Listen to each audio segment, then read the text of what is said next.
Hello and welcome. We're going to do something a bit different here. The following episode contains the bulk of my initial souring on Future Redeem's gameplay changes. But since my opinion changes and evolves over the course of the expansion and even after finishing it, I want to be more upfront about what my opinion is now that I've completed it, as to not leave my developing opinions in the Let's Play and other off-the-cuff remarks as it goes on to stand as my definitive opinion until the end of the Let's Play.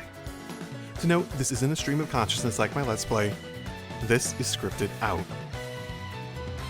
So, where to start?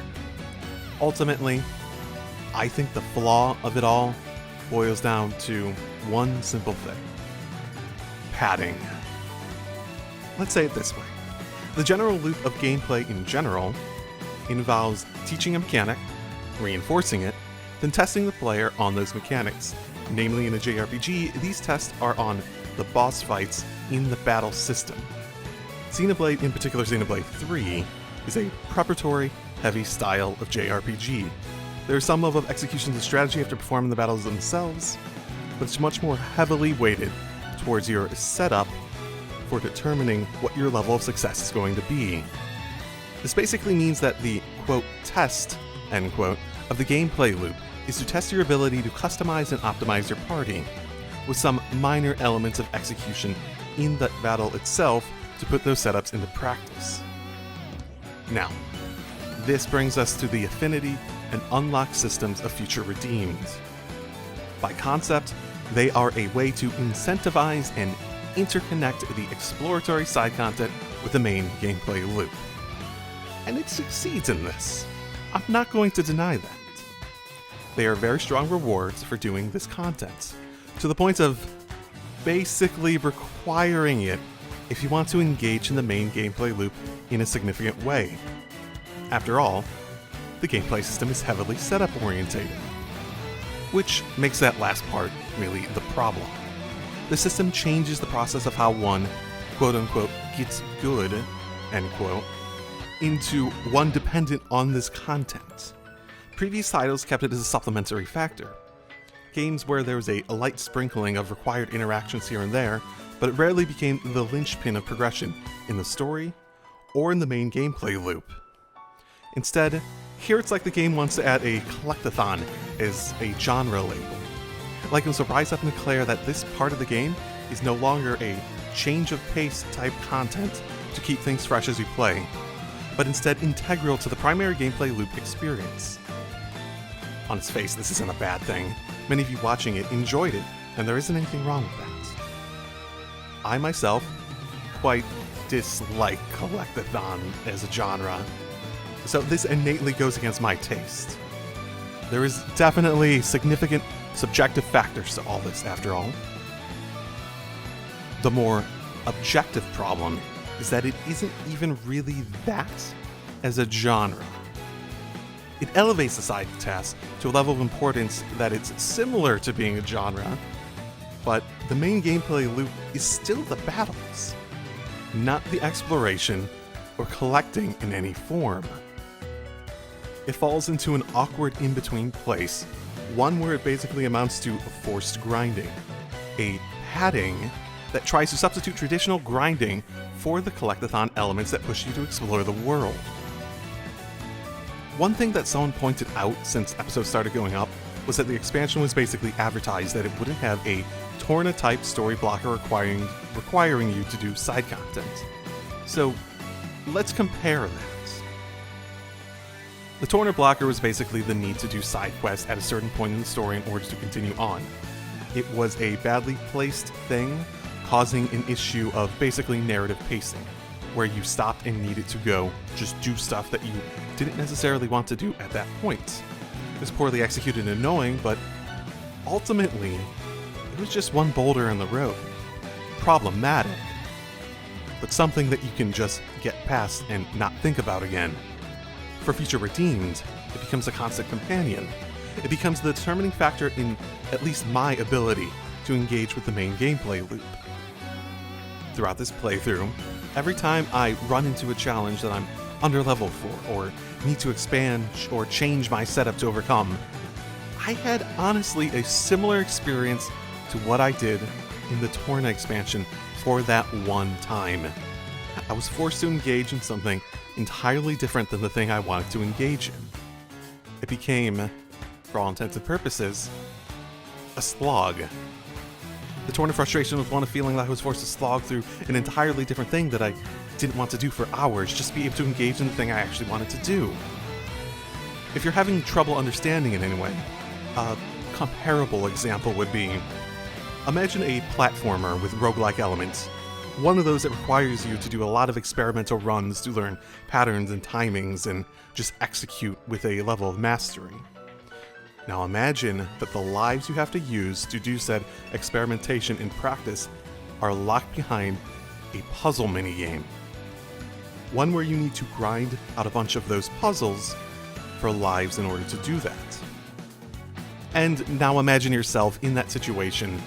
You're not necessarily a fan of puzzle games, or that puzzle in general, to the point that you want to be doing that puzzle in that moment. How would your enjoyment of the experimental platforming challenge change? That's sort of where I am with Future Redeem. I enjoyed the underlying main gameplay loop. I played the entire main game after all, on hard even. But I'm actively deterred from engaging in it to its fullest, as I clearly want to in this expansion. And just to cut off anyone saying, just turn down the difficulty. I do. We're not there yet, but I end up finding the most fun way to play this is to put everything but the boss battles on easy. And then basically try the boss battles on hard. And if I don't feel close enough that it would require me grinding in order to actually go do it, then I'll turn it down to normal. But the fact that there's a massive disconnect to the point that's even necessary to do that, just to find a way for me to enjoy the thing I already enjoyed from the base game, is sort of a big sign towards a foundational problem with the setup here, right? Obviously, my qualms do not impact everyone. As with most flawed game designs, it usually works for a chunk of people it still appeals to across the board. Flaws in game design are often a matter of catering to a specific, quote, right way, end quote, to play a game after all, right? So, ultimately, that's where I lie with my opinion on the game now that I've completed it. This is even without getting to some of the pacing problems, or the honestly sort of boring character customization progression that sort of funnels you into specific optimized builds. Overall, while there are some interesting new ideas, in particular the manuals for chain stack customization, I am of the opinion that most of the foundational changes they made to the gameplay in the expansions make it significantly worse. You might ask, what would you do different? You're complaining a lot. Honestly, I don't like complaining as much as I do. I just like explaining myself. But what would you do different if you were there? Like, what is the solution if you're proposing all these things as problems? I think it's actually pretty simple. Just don't do padding in the first place. Ultimately, this boils down to they tried to force padding in Torna in an awkward way, so they just tried to force padding in a different way here. Just don't do the padding in the first place. I'm okay if I don't want to do the side content, if the expansion is 10 hours long instead of 18. I'm okay with that, right? In like a full game or the expansion, exploring the world should stand up on its own. The people, places, and area design should be interesting enough to make you want to explore and interact with them. I think it's a narrative challenge, not a gameplay one. You shouldn't need to incentivize it via the main gameplay. Along with that, any rewards provided via it should be ones orientated around horizontal progression, not vertical progression. Horizontal progression being unlocked so that you approach battle in different ways, rather than vertical, which is about becoming stronger.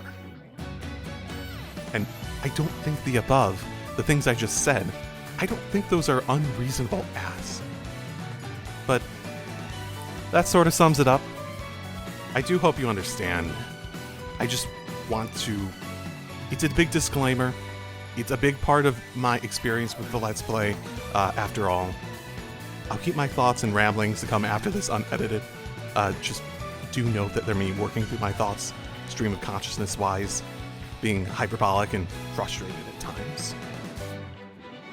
So, there's the end of the script.